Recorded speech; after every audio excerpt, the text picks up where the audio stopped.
Hello. We are at the end of day 2. It is 8:21 p.m. and all I have left to do is read and make the update video, which this is not. This is actually just a video where I wanted to address some of the frequently asked questions. And I thought about making one long video, but to keep it from being super long, I wanted to separate those. So if you are following along with me in the live documentation that I post via Google Docs that I will have linked beneath here, you will see the frequently asked questions section and see that I said that they would be acknowledged or addressed in a video. So right now I'm numbering them. It looks like they're like 13 of them, and I just want to go through them real quick. So you're starting out strong and controversial with how do you choose artists to listen to? My first artist was Megan Thee Stallion, and I chose her primarily because honestly, two different things. One, at the time I felt like her content and her situations were being like sent to me. She and the now incarcerated Tory Lanez, her attacker, had a whole lot of stuff go on, like a whole lot of stuff.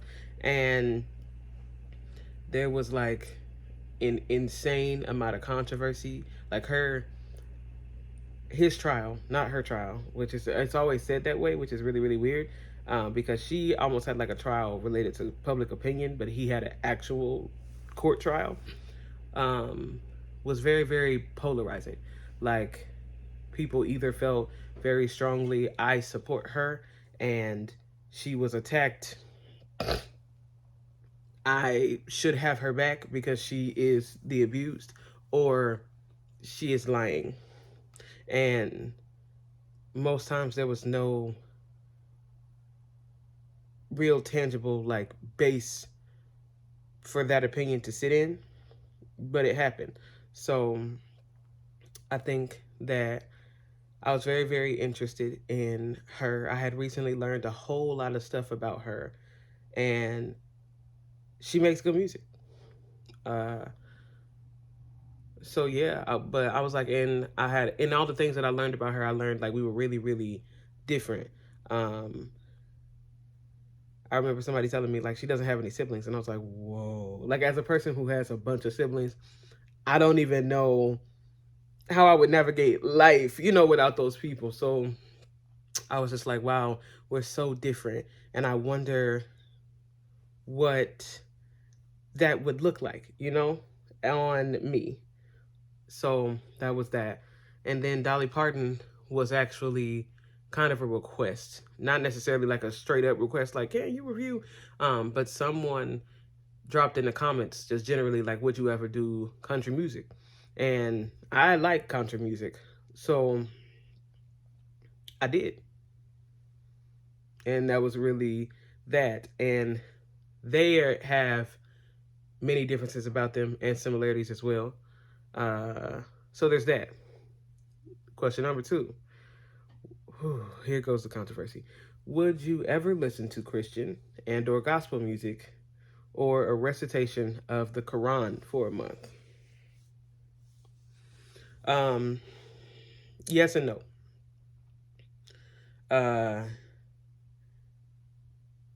To keep it 100, to be straight up, the no's outweigh the yeses.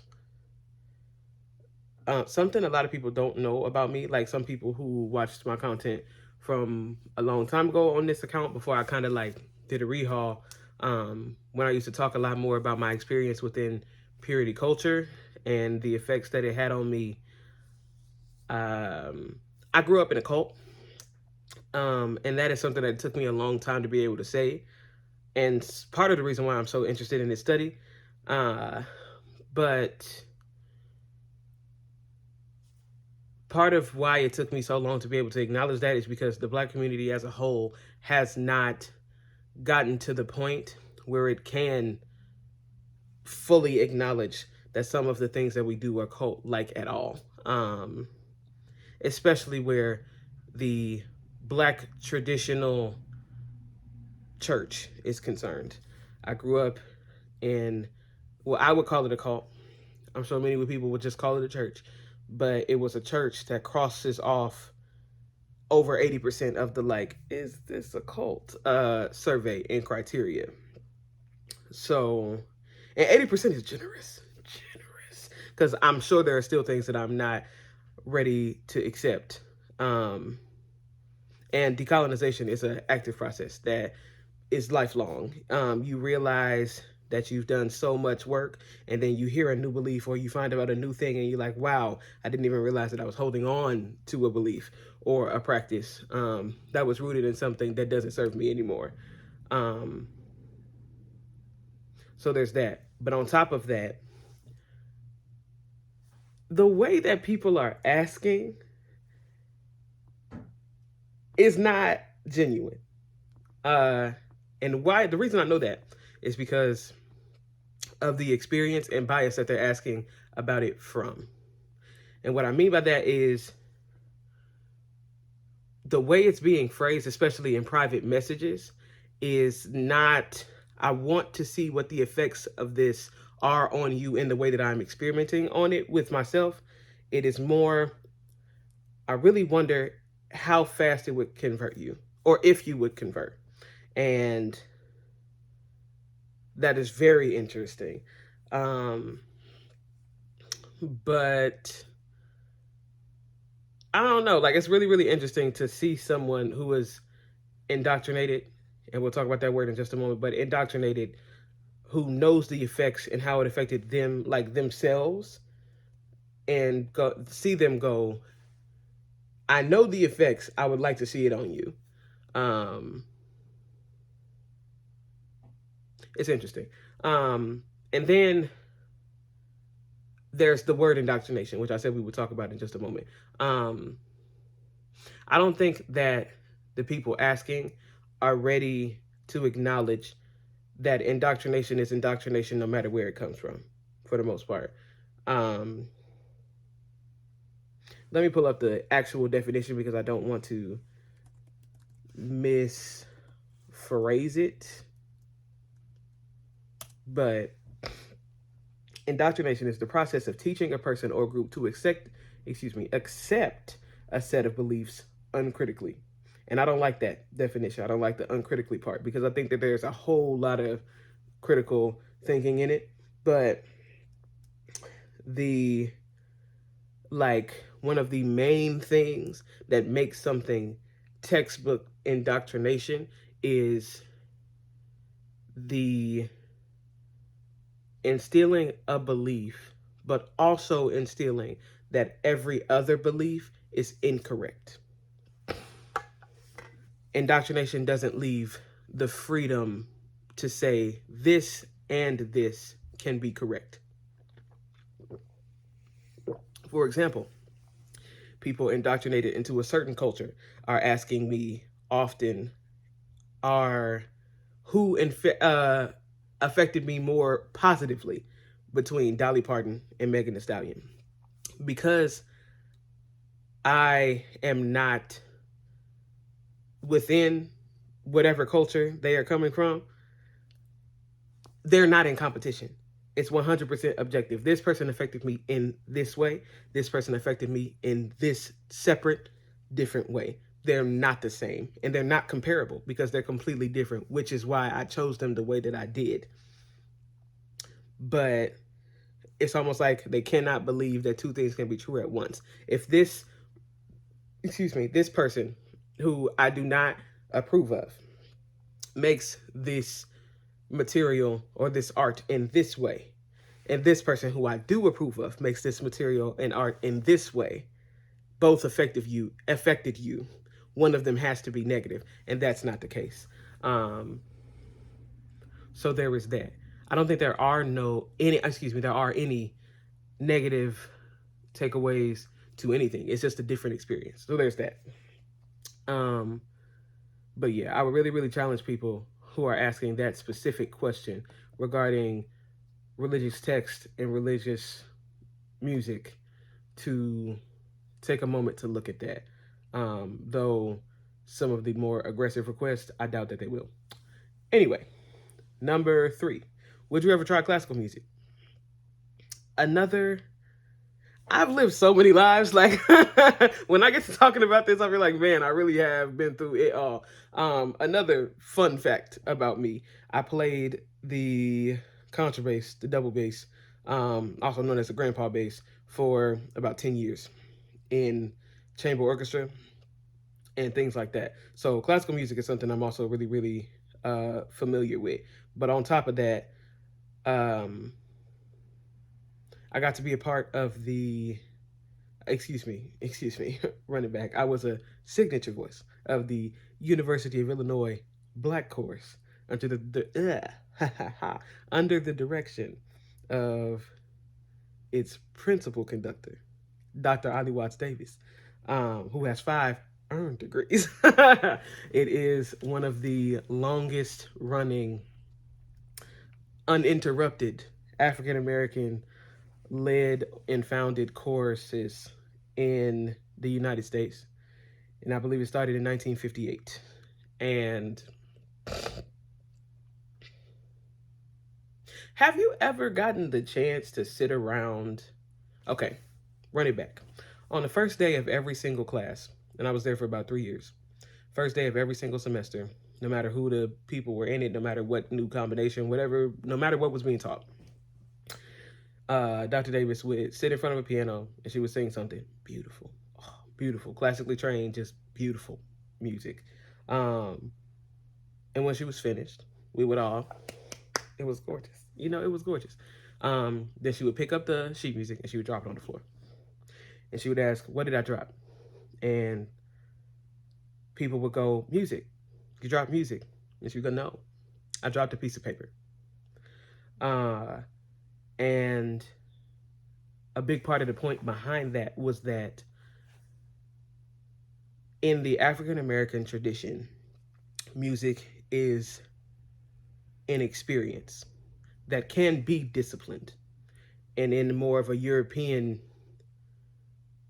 tradition, music is a discipline that can be experienced. And what I mean by that is that, for example, the University of Illinois Black Course is one of the few courses, if not the only, on the campus that didn't require you to be able to read music. Though the music was performed and internalized because we were required to memorize all of our music at excellent level, exceptional level. Because the point was for the roots to be in the African American tradition and in this country where African American people enter, into American history, the ability to read is taken away. There's so many other things, like there's so much historical context that makes European and Black American music completely different. There were just these different precautions set in place to preserve the authenticity of Black music. And it was a beautiful experience. But I don't think I understood firsthand how different and how, I guess, elitist European or classically, which is what they call it most of the time, classically trained musicians can be, and why. Every year we would do this concert called the Carol Concert, and every different director from every different choir got to choose repertoire like once a year. Like they would choose, one person would be 1 year, another person would be 1 year, another person would be 1 year, and it rotated. And I remember hearing that the year my director was to choose the repertoire for all of the choirs to sing together, um, other groups were taught or told by their directors not to learn the music, um, not to internalize it, not to memorize it, but solely because of so they could stand there with a piece of paper, um, which almost served as a divide between not only them but the crowd, but them and us. So having experienced that firsthand, it's like yes and no. Would I choose a specific artist to focus on? Yes. The genre as a whole, probably not. But that's because of the fact that I mean, based on how I just talked about it, you can tell I have a bias, and I don't want to start a start an experiment with a clear bias, because it won't run the way that, in my opinion, it should. It would be a waste of time. Uh, so there's that. And I'm like, even, I don't know, as a person who could read music, who could sight read, who could, play an instrument, there's something very different. I don't know. There's something very different about learning, having both the cultural experience of black music and then the formal experience of playing classical music. And I I just enjoy one more. I just do. And okay, but also on top of that, running that last question into this one, a lot of people feel like classical music is something that makes them more productive than other genres and whatnot. And I won't argue with that. But I would challenge people who feel that way, or I would want to ask them questions about what they felt music is, how they feel like it should be taught, and why. Because based on my own experience, I would not be at all surprised if the people who felt like one made them more productive, or, did all these great things for them, also had a bias that said another kind of music was inferior due to the tradition it was cultivated within. And I'll leave that there. Now, number 4, would you try music without words? Number 5, would you try frequencies or affirmations? Yes, I would. Someone recommended that I add frequencies and affirmation music into this experiment, and I said no because of the fact that I felt like it would add another variable. If I am trying to test out the music that I chose in the genre that I chose, I think that adding frequencies and affirmations adds a completely different thing, because then I'm no longer testing that genre. I'm testing two things and whether or not this genre works, especially because there's like a lot of people, excuse me, the hiccups got me again, but there are a lot of people who are on the fence about whether or not frequencies and whatnot even work, or if they're a real concept. And I would definitely be willing to test that, but not right now. Number 6, would you try music in a different language? Yes. Number 7, what is your usual playlist, and what do you listen to outside of these experiments? That is a good question. I will share some playlists. I'll share with you my last year's Spotify Wrapped, so you can get like a grand scheme. And then I'll share with you my oldies playlist. I am Motown Mama. That's my jam. I have a record player. I love vinyl. My primary, I like 60s, 70s, some 80s. My favorite song of all time, as I shared, is Someday We'll All Be Free by Donny Hathaway. I have a tattoo loosely based on a mixture of Smile Now, Cry Later by Sonny and the Sunliners, which is like a top tier oldies by, I believe, a Latinx group. And then there is The Agony and the Ecstasy by Smokey Robinson. And love that man. Oh, such a smooth man. And then the third one is The Sideshow by Blue Magic. And those are like 3 of my favorite oldies of all time. So that should give you a little bit of you know, me and my music style. Number 8, how can I help? Or is there any way that I can assist you in doing this experiment? Um, yes, send me your favorite media related to the topic. If you follow me on my TikTok or Instagram, you can see that in the bio there is an email address. I have not done the greatest job of keeping up with my messages in TikTok and Instagram because there are so many of them right now. And that's not like a flex, it's like a literal. The video I made to show that this experiment was going to be done has 1 million views now and thousands of comments, and people are everywhere. I feel like email is much more linear. I'm not sifting through comments and messages and whatnot across things. So if you send me an email and you go, this is my favorite video of this, or this is my favorite this, or whatever, I would definitely add it. I'll get it watched and you'll see it pop up in here because I've been looking for media, especially if you have books. So there's that. Another question that people have been asking is, can I give you like a gift or money? And that is so very sweet of you. I appreciate even the desire.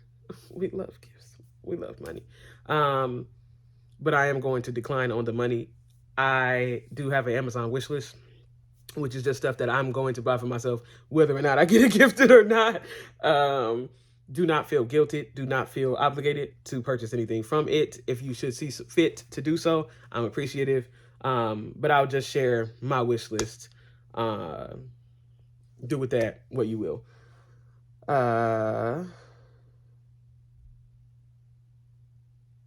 Number 9. Do you research the personal lives of the artists you listen to? No. Yes and no, I should say. In the case of Megan Thee Stallion, everything that I learned, I fell into, if that makes sense. For Dolly Parton, on the inverse, I can say, good Lord. I don't know if y'all can hear the background noise, but anyway. For Dolly Parton, I can say everything that I did find out or everything that I looked up, it was because something in the music piqued my curiosity. Like, for example, in Code of Many Colors, she said something about, her family home. And it was like, oh, how many siblings does she have? This is that. I mean, as a person with siblings, I wanted to know. So it's like that I fell into a fact. And then there's like,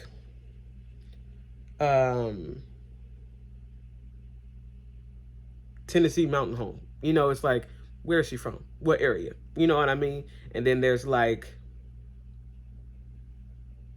the cowboy and the dandy. I wanted to know more about her husband. She has all of these different songs about love and whatnot. And then to find out that she's been married for like 2 times my lifespan, berserk. Crazy. Number 10. We almost at the end. Here we go. Okay, number 10. Okay. Number 10. Will you listen to my insert body of work here? Yes and no. And that leads into number 11, which is, are these videos sponsored? Are these advertisements? Do you get paid? No. Aggressively no. If you send me your work, I will happily listen to it. Excuse me. It does feel a little disingenuous, or disingenuous, ingenuine, whatever.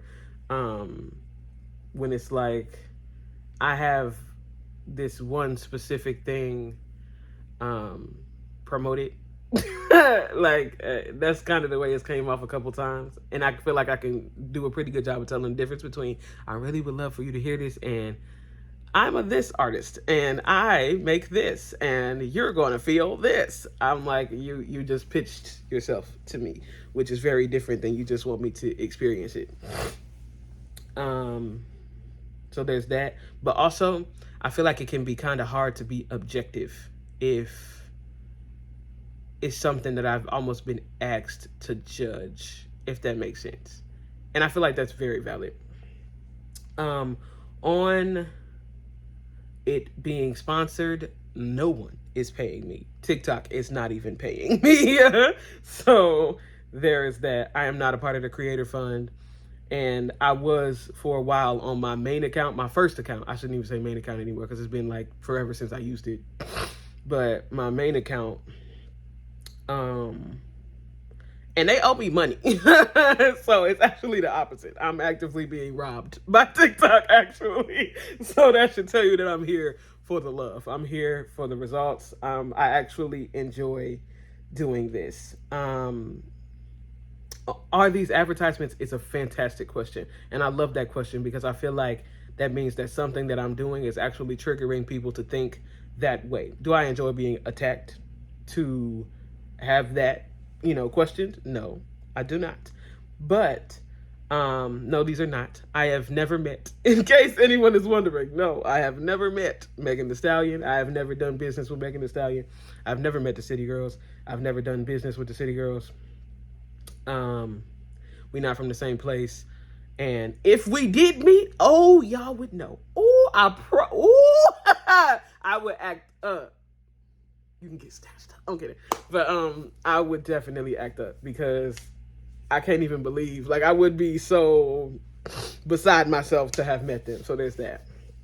If Megan Thee Stallion see anything I've ever made in my life, as far as I'm concerned, I'm famous. Like, rip me out the plastic. Because I'm like, what? Anyway, moving on.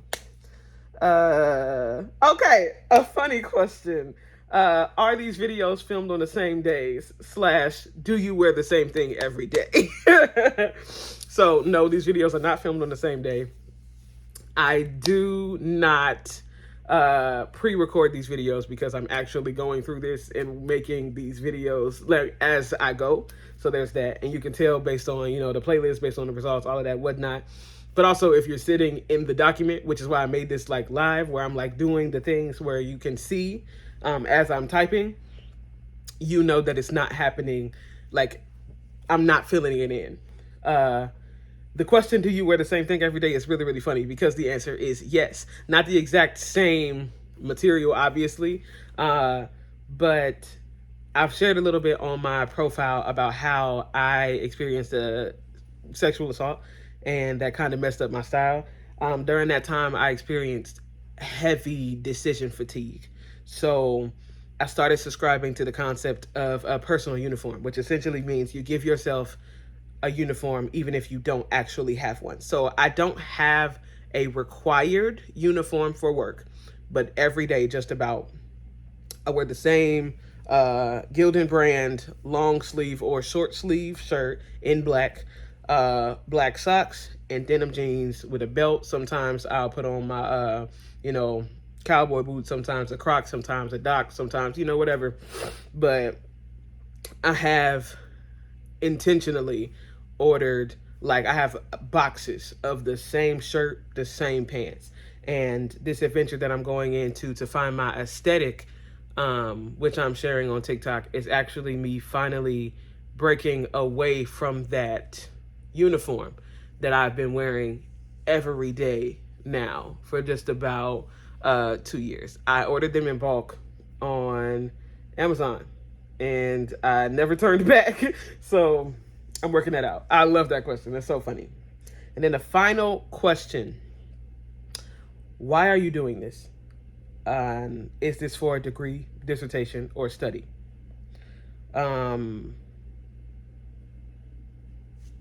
Maybe it's ADD.